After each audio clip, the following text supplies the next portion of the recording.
Assalamualaikum warahmatullahi wabarakatuh. Perkenalkan, nama saya Agustina dengan NIM 091058142014.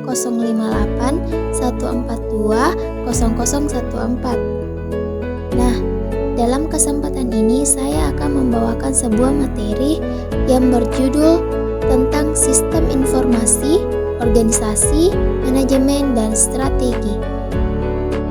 Organisasi dan sistem informasi. 1. Pengertian organisasi. Organisasi adalah kumpulan hak, wewenang, kewajiban, dan tanggung jawab yang mengalami penyesuaian secara perlahan dalam jangka waktu tertentu melalui proses konflik dan penyelesaian konflik. Nah, dapat dilihat dari sudut pandang tentang perusahaan, orang-orang yang bekerja dalam organisasi itu dapat membangun kebiasaan-kebiasaan yang baru, baik itu hubungan-hubungan yang baik antara atasan atau bawahan. Nah, di dalam perusahaan juga kita bisa membuat pengaturan mengenai penyelesaian pekerjaan kita secara berkelompok dan dapat memudahkan kita dalam menyelesaikan pekerjaan dengan cepat. 2. Ciri-ciri organisasi. Pertama, rutinitas dan proses bisnis. Seluruh organisasi, termasuk organisasi bisnis, sangat efisien dari waktu ke waktu karena individu-individu dalam perusahaan rutinitas untuk memproduksi barang dan jasa. Dan dengan mempelajari rutinitas ini, mereka menjadi sangat produktif dan efisien serta perusahaan dapat menekan biaya lembur sambil meningkatkan efisiensi. Kedua, politik organisasi. Nah, orang-orang dalam organisasi menempati posisi yang berbeda-beda dengan spesifikasi, kepentingan, dan perspektif yang berbeda. Nah, karena itu mereka secara alami memiliki sudut pandang yang berbeda-beda tentang bagaimana sumber daya, penghargaan, dan sanksi harus didistribusikan. Pada hakikatnya, investasi dalam jumlah besar di bidang sistem informasi yang dilakukan perusahaan untuk menghasilkan perubahan yang signifikan di bidang strategi, tujuan bisnis, proses bisnis, dan prosedur dapat berubah menjadi kejadian-kejadian yang memiliki beban politis. Yang ketiga, budaya organisasi. Nah, di dalam budaya organisasi ini terdapat beberapa serangkaian asumsi-asumsi yang mengenai produk apa yang akan diproduksi organisasi tersebut, bagaimana organisasi tersebut harus memproduksinya, dan di mana dan untuk siapa produk tersebut untuk dipasarkan. Nah, umumnya asumsi-asumsi yang telah menjadi budaya ini diterima sepenuhnya untuk diteruskan dan jarang sekali dibahas. Proses bisnis cara utama organisasi dalam menghasilkan nilai-nilainya menaungi budaya organisasi. Yang keempat, lingkungan organisasi. Biasanya organisasi itu berada di dalam lingkungan tempat mereka memperoleh sumber daya dan menyediakan hasil akhir berupa barang dan jasa. Organisasi dan lingkungan memiliki hubungan timbal balik. Di satu sisi, organisasi terbuka serta bergantung pada kondisi sosial dan lingkungan di sekitarnya.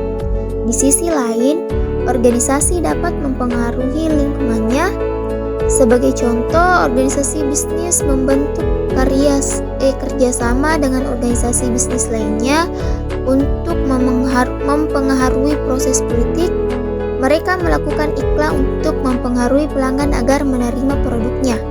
Pada umumnya, lingkungan berubah lebih cepat daripada organisasi.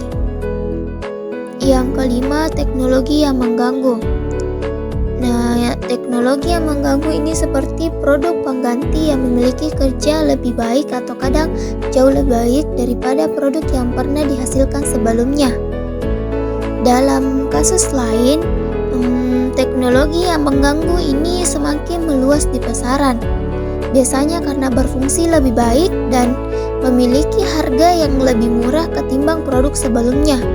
Pada akhirnya, teknologi yang mengganggu tersebut berubah menjadi pesaing dengan harga yang murah dibandingkan semua produk yang pernah dijual sebelumnya. Teknologi yang mengganggu ini sangat cerdik. Perusahaan yang pertama kali menemukan teknologi yang mengganggu ini belum tentu memperoleh keuntungan jika mereka kekurangan sumber daya untuk mengeksploitasi teknologi tersebut dan gagal melihat kesempatan yang ada. Yang keenam, struktur organisasi. Nah, setiap di dalam organisasi itu memiliki struktur atau bentuk. Di organisasi bisnis yang berskala kecil itu akan sering menemukan sistem yang dirancang dengan buruk dan dikembangkan dengan terburu-buru sehingga melebihi kegunaannya. Sehingga di perusahaan besar dengan banyak divisi yang beroperasi di ratusan wilayah, Anda akan sering menemukan tidak ada sistem informasi yang diintegrasikan secara menyeluruh, melainkan setiap cabang lokal atau setiap divisi memiliki serangkaian sistem informasinya masing-masing. 3. Pengertian sistem informasi. Sistem informasi adalah suatu sistem yang menyediakan informasi untuk manajemen dalam mengambil keputusan dan juga untuk menjalankan operasional perusahaan, di mana sistem tersebut merupakan kombinasi dari orang-orang teknologi informasi dan prosedur-prosedur yang terorganisasi. Pengaruh sistem informasi pada organisasi dan bisnis. Dari sudut pandang teori ekonomi, pengaruh sistem informasi terhadap organisasi dan bisnis adalah 1. Teknologi sistem informasi merupakan faktor produksi seperti halnya modal dan tenaga kerja. 2. IT mengganti biaya modal dan biaya informasi. 3. Teori biaya transaksi bahwa perusahaan berusaha mengurangi biaya transaksi. 4. IT membantu perusahaan menekan biaya. Dan yang terakhir atau yang kelima, teori agensi mengatakan perusahaan memiliki ikatan kontrak di antara bagian-bagian yang harus diawasi dan dikelola.